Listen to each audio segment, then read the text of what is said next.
Macam-macam teori belajar part 2.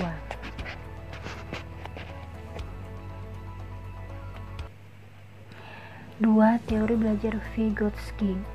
Menurut pandangan konstruktivisme tentang belajar, individu akan menggunakan pengetahuan siap dan pengalaman pribadi yang telah dimilikinya untuk membantu memahami masalah atau materi baru. King 1994 menyatakan bahwa individu dapat membuat inferensi tentang informasi baru itu, menarik perspektif dari beberapa aspek pada pengetahuan yang dimilikinya, mengelaborasi materi baru dengan menguraikannya secara rinci, dan menggeneralisasi hubungan antara materi baru dengan informasi yang telah ada dalam memori siswa. Aktivitas mental seperti inilah yang membantu siswa mereformulasi informasi baru atau merestrukturisasi pengetahuan yang telah dimilikinya menjadi suatu struktur kognitif yang lebih luas atau lengkap sehingga mencapai pemahaman mendalam. Lev Semenovich Vygotsky merupakan tokoh penting dalam konstruktivisme sosial. Vygotsky menyatakan bahwa siswa dalam mengonstruksi suatu konsep perlu memperhatikan lingkungan sosial. Ada dua konsep penting dalam teori Vygotsky, yaitu Zone of Proximal Development atau ZVD dan Scaffolding. Zone of Proximal Development atau ZVD merupakan jarak antara tingkat perkembangan aktual yang didefinisikan sebagai kemampuan pemecahan masalah secara mandiri dan tingkat perkembangan potensial yang didefinisikan sebagai kemampuan pemecahan masalah di bawah bimbingan orang dewasa atau melalui kerjasama dengan teman sejawat yang lebih mampu. Yang dimaksud dengan orang dewasa adalah orang lain yang memiliki pengetahuan lebih. Scaffolding merupakan pemberian sejumlah bantuan kepada siswa selama tahap-tahap awal pembelajaran, kemudian mengurangi bantuan dan memberikan kesempatan untuk mengambil alih tanggung jawab yang semakin besar setelah ia dapat melakukannya. Bantuan tersebut dapat berupa petunjuk, dorongan, peringatan, dan menguraikan masalah ke dalam langkah-langkah pemecahan, memberikan contoh, dan tindakan-tindakan lain yang memungkinkan siswa itu belajar mandiri. Berikut bagan dari Zone of Proximal Development atau ZVD.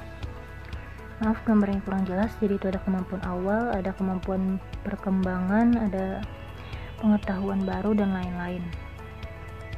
Nah, pada gambar 2, 3 tahap pengkonstruksian pengetahuan berdasarkan uraian di atas tadi. Vygotsky menekankan bahwa pengkonstruksian pengetahuan seorang individu dicapai melalui interaksi sosial. Proses pengkonstruksian pengetahuan seperti yang dikemukakan Vygotsky paling tidak dapat diilustrasikan dalam beberapa tahap seperti pada gambar 2. Tahap perkembangan aktual atau tahap 1 terjadi pada saat siswa berusaha sendiri menyudahi konflik kognitif yang dialaminya.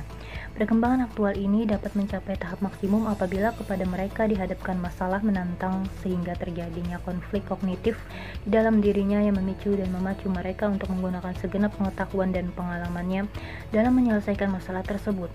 Perkembangan potensial tahap 2 terjadi pada saat siswa berinteraksi dengan pihak lain dalam komunitas kelas yang memiliki kemampuan lebih, seperti teman dan guru, atau dengan komunitas lain seperti orang tua.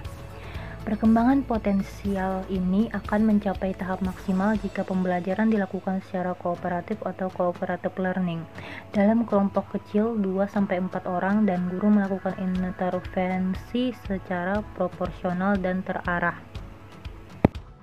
Dalam hal ini, guru dituntut terampil menerapkan teknik scaffolding, yaitu membantu kelompok secara tidak langsung menggunakan teknik bertanya dan teknik probing yang efektif, atau memberikan petunjuk atau hint seperlunya. Proses pengkonstruksian pengetahuan ini terjadi rekonstruksi mental yang berubahnya struktur kognitif dari skema yang telah ada menjadi skema baru yang lebih lengkap.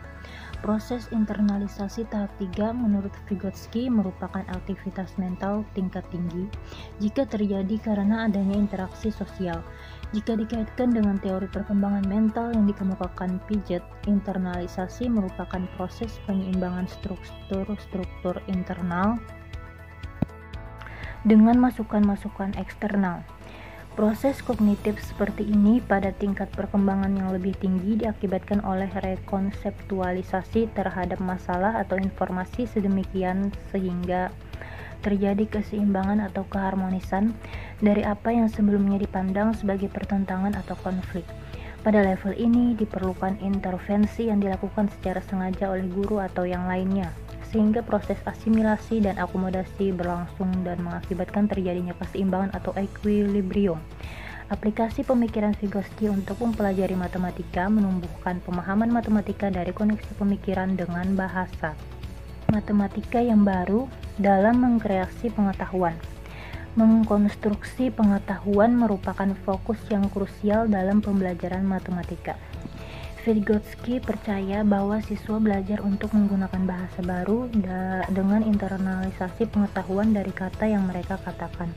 Pengembangan budaya siswa dari pengetahuan kata dua proses fungsi. Pertama pada tingkat sosial dan kedua pada tingkat individual, di mana pengetahuan kata digeneralisasikan sebagai pemahaman. Siswa menggunakan dan menginternalisasikan kata-kata baru yang saat itu diperoleh dari orang lain. Mereka selalu menemukan diri mereka sendiri dalam zona pengembangan proksimal atau ZVD sebagai pelajaran baru. ZVD merupakan tempat pengetahuan seseorang di antara pengetahuan saat itu dengan pengetahuan potensialnya. 3. Teori belajar Van Hiele. Dalam pembelajaran geometri, terdapat teori belajar yang dikemukakan oleh Van Hiele 1954 yang menguraikan tahap-tahap perkembangan mental anak dalam geometri. Van Hiele adalah seorang guru bangsa Belanda yang mengadakan penelitian dalam pembelajaran geometri. Penelitian yang dilakukan Van Hiele melahirkan beberapa kesimpulan mengenai tahap-tahap perkembangan kognitif anak dalam memahami geometri. Van Hiele menyatakan bahwa terdapat 5 tahap pemahaman geometri, yaitu pengenalan, analisis, pengurutan, deduksi, dan akurasi. A. Tahap visualisasi atau pengenalan. Pada tingkat ini, siswa memandang sesuatu bangun geometris sebagai suatu keseluruhan atau holistik. Pada tingkat ini, siswa belum memperhatikan komponen-komponen dari masing-masing bangun. Dengan demikian, meskipun pada tingkat ini siswa sudah mengenal nama sesuatu bangun, siswa belum mengamati ciri-ciri dari bangun itu. Sebagai contoh, pada tingkat ini, siswa tahu suatu bangun bernama persegi panjang, tetapi ia belum menyadari ciri-ciri bangun persegi panjang tersebut. B. Tahap analisis atau deskriptif. Pada tingkat ini, siswa sudah mengenal bangun-bangun geometri berdasarkan ciri-ciri dari masing-masing bangun.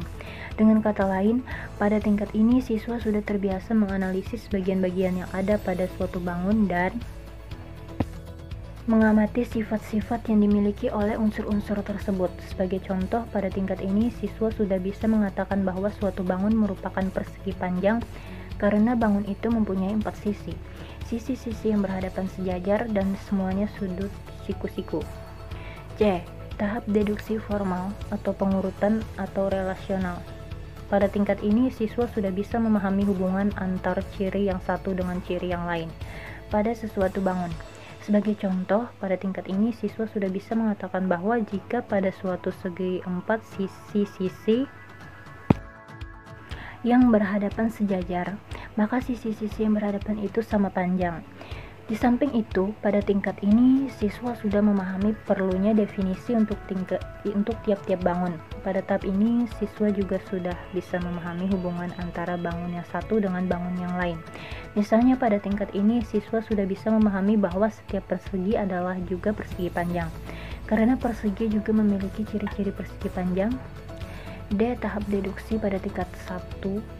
Pada tingkat ini, siswa sudah dapat mengambil kesimpulan secara deduktif, yakni menarik kesimpulan dari hal-hal yang bersifat khusus. 2. Siswa mampu memahami pengertian-pengertian pangkal, definisi-definisi, aksioma,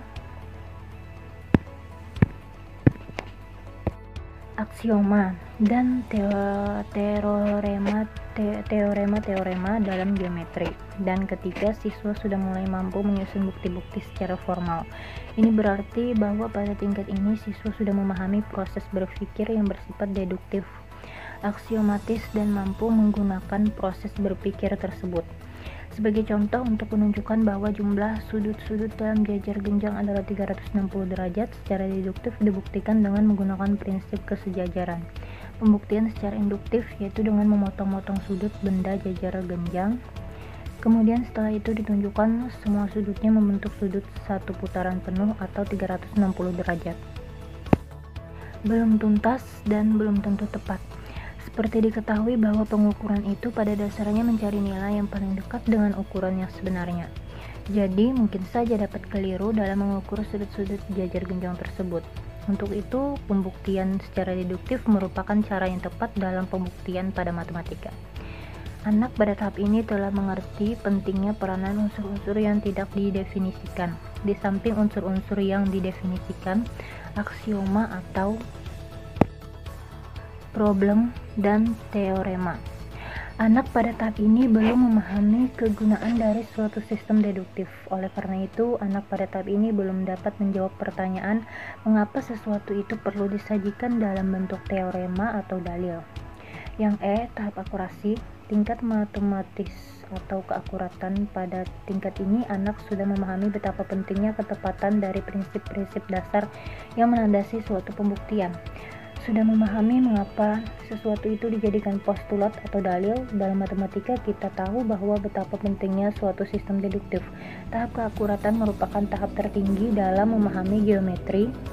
Pada tahap ini memerlukan tahap berpikir yang kompleks dan rumit. Siswa mampu melakukan penalaran secara formal tentang sistem-sistem matematika, termasuk sistem-sistem geometri, tanpa membutuhkan model-model yang konkret sebagai acuan. Pada tingkat ini, siswa memahami bahwa dimungkinkannya adanya lebih dari satu geometri. Sebagai contoh, pada tingkat ini siswa menyadari bahwa jika salah satu aksioma pada suatu sistem geometri diubah, maka seluruh geometri tersebut juga akan berubah. Sehingga pada tahap ini, siswa sudah memahami adanya geometri-geometri yang lain di samping geometri Euclides.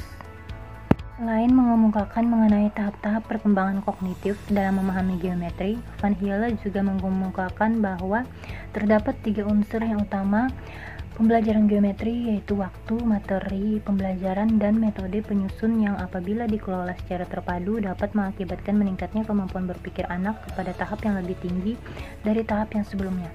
Menurut Van Hiele, semua anak mempelajari geometri dengan melalui tahap-tahap tersebut dengan urutan yang sama dan tidak dimungkinkan adanya tingkat yang diloncati. Akan tetapi, kapan seseorang siswa mulai memasuki suatu tingkat yang baru tidak selalu sama antara siswa yang satu dengan siswa yang lain. Proses perkembangan dari tahap yang satu ke tahap berikutnya terutama tidak ditentukan oleh umur atau kematangan biologis, tetapi lebih bergantung pada pengajaran dari guru dan proses belajar yang dilalui siswa. Bila dua orang yang mempunyai tahap berpikir berlainan satu sama lain, kemudian saling bertukar pikiran, maka kedua orang tersebut tidak akan mengerti. Menurut Van Hiele, seorang anak yang berada pada tingkat yang lebih rendah tidak mungkin dapat mengerti atau memahami materi yang berada pada tingkat yang lebih tinggi dari anak tersebut. Kalaupun anak itu dipaksakan untuk memahaminya, anak itu baru bisa memahami melalui hafalan saja, bukan melalui pengertian. Adapun fase-fase pembelajaran yang menunjukkan tujuan belajar siswa dan peran guru dalam pembelajaran dalam mencapai tujuan itu, fase-fase pembelajaran tersebut adalah 1. Fase informasi, 2. Fase orientasi, 3. Fase eksplisitasi, 4.